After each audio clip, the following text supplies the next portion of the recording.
Assalamualaikum warahmatullahi wabarakatuh. Halo kawan-kawan. Oke, kali ini kita akan bahas lagi nih menuju Pilpres 2024 sebab ada yang menarik kawan-kawan. Ya, bisa kita lihat di samping ini kawan-kawan. Akibat menyumbang 100 mobil untuk memenangkan Pak Anies, perempuan ini akhirnya diteror. Ini menyedihkan sekali. Ini yang harus kita bahas lebih dalam lagi. Ini yang harus kita telah lebih jauh, kawan-kawan. Coba kita bahas lebih jauh lagi, kawan-kawan.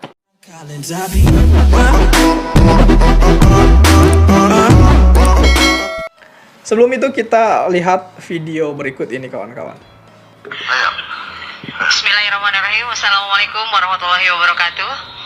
Ya, selamat siang, selamat menuju sore Pak Anies Rashid Baswedan yang saya hormati. Ya, salam-salamnya dipercepat saja, Pak. Nama saya Eka Anugrah, saya dari Sumedang. Profesi saya bidan. Kemudian saya pernah menjadi Ketua Umum HIPMI Kabupaten Sumedang. Dan 1 tahun yang lalu sebelum zamannya booming pendaftaran calon presiden, guru saya Abah Aos memaklumatkan kepada seluruh muridnya untuk memilih Pak Anies. Dan waktu itu saya tidak bertanya kenapa. Karena waktu itu Pak Anies masih sebagai Gubernur DKI Jakarta. Kemudian Pak Anies pernah berkunjung ke Sumedang mengadakan kontrak kerjasama untuk beras waktu itu dari Sumedang dengan DKI Jakarta. Tetapi saya waktu itu masih ngefans sama Pak Ganjar. Entah kenapa, mungkin karena ke Pak Ganjar karena waktu itu di media sosial yang sering saya lihat itu konten-konten Pak Ganjar isinya cukup menarik. Menurut kamu lebih keren Bambang Pacul apa Ganjar? Kalau sekarang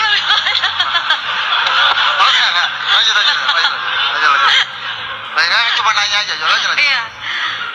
Ayo. Kemudian karena tadi saya tidak tahu kenapa guru roh saya Baus itu menyuruh memilih harus Pak Anies. Akhirnya saya mencari biografi Pak Anies, mencari literasi kenapa dan bagaimana kemudian kerja dan lain sebagainya. Pada 6 bulan yang lalu, pada bulan Ramadan, bulan puasa, ibu saya kena gagal ginjal. Ini riwayat hidup kamu nggak mau cerita di sini ya? Maksudnya ini kronologis ya. Ibu saya kena gagal ginjal stadium 5 sehingga saya memang melepaskan semua aktivitas, hanya praktek di rumah saja. Kemudian saya juga mantan ASN, saya mengundurkan diri 2021 karena ingin mengurus ibu saya, dan saya punya anak 3. Anak saya yang pertama Down syndrome, punya keterbatasan istimewa berkebutuhan khusus. Anak yang kedua kelas 4, yang ketiga 3 tahun. Dan pada waktu yang bersamaan saya juga kehilangan suami. Akhirnya tetap di rumah dan tidak sama sekali melihat media sosial. Kemudian tiba-tiba saya dipertemukan dengan salah satu tim Laskar Santri dan juga saya tetap mengaji manakib dengan Abah Aos. Pada saat itu saya diajak untuk mendukung Pak Anies. Kenapa? Alasannya tadi saya niat khidmat kepada guru dan saya menyerahkan semua aset yang berhubungan dengan ibu saya, anak saya, adik saya, itu disumbangkan 100 mobil untuk tim pemenangan Anies kepada Laskar Santri Amin di seluruh Jawa Barat. Dan akibatnya saya sekarang justru karena itu viral, saya tidak tahu itu viral, tapi ternyata sekarang katanya viral dan banyak yang datang ke rumah saya pada minta mobil. Dan banyak juga yang minta APK karena katanya waktu itu tim Anies ini APK-nya paling miskin. Nah, yang ingin saya pertanyakan, Pak, apakah saya ini akan terjerat hukum? Katanya saya udah dilaporkan ke Bawaslu, kemudian ke aparat-aparat hukum yang lain, kemudian saya juga diaudit dan lain sebagainya. Saya hanya ingin menanyakan apakah karena saya mendukung Bapak saya jadi terjerat hukum begitu? Padahal kan saya hanya lillahi ta'ala niat khidmat ke guru. Alhamdulillah. Ibu saya saat ini sudah bisa berjalan normal. Amin. Alhamdulillah, anak saya juga sehat walafiat dan saya sekarang kesini juga dengan anak saya. Itu Pak, jadi selama ini ngerasa dihoror terus, diteror terus. Banyak kamu nanti begini.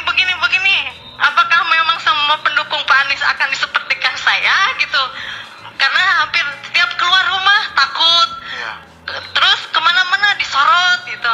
Padahal tidak mengharap apa-apa. Saya hanya ingin punya pemimpin yang baik, yang amanah.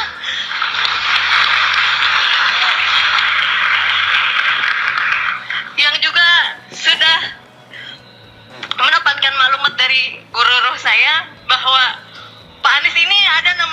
dalam Al-Quran, amin itu disebutkan 14 kali, dan Caimin itu adalah wakil presiden ke-14 kali.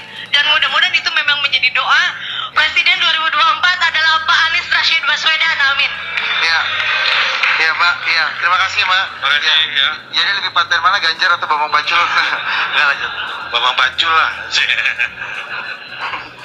Silakan Pak Anies.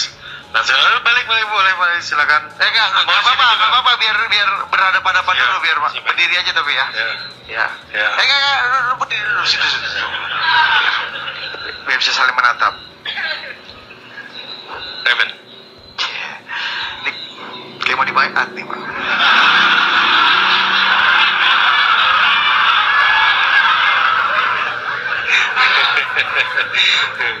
Baru kita mau ngomongnya.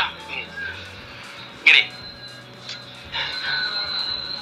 Kita melihat banyak sekali kebijakan yang dibuat di negeri ini yang tidak mempertanyakan soal mendasar.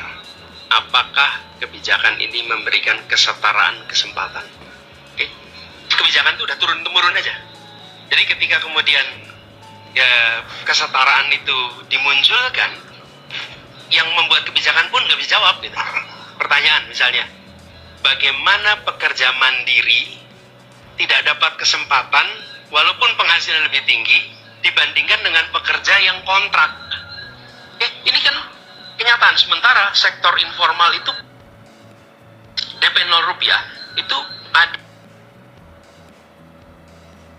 buat keputusan pun mikir lagi, kenapa ya begini ya? Nah, itu yang kami ingin bongkar. Dan begitu itu dilakukan. Oh, belum dijawab ya tadi Ibu itu. Pak Anies masih menjawab pertanyaan sebelumnya. Tapi kita bisa melihat bagaimana kemudian keikhlasan dari si Ibu tadi yang telah menyumbangkan 100 mobilnya untuk pemenangan Pak Anies. Dengan sumbangan itu akhirnya viral. Kemudian ketika Ibu ini keluar, selalu ada aja yang meneror, dilaporkan lah, di inilah. Dan ya, kita bisa berbicara bahwa ya itulah akibatnya ketika Anda betul-betul mendukung Pak Anies. Itu kawan-kawan. Jadi itulah rasanya ketika kawan-kawan sekalian mendukung Pak Anies gitu. Jadi semuanya pasti ada cobaan, apalagi Ibu ini tidak main-main 100 mobil, men. itu sumbangan berapa itu, kekayaan berapa itu kan.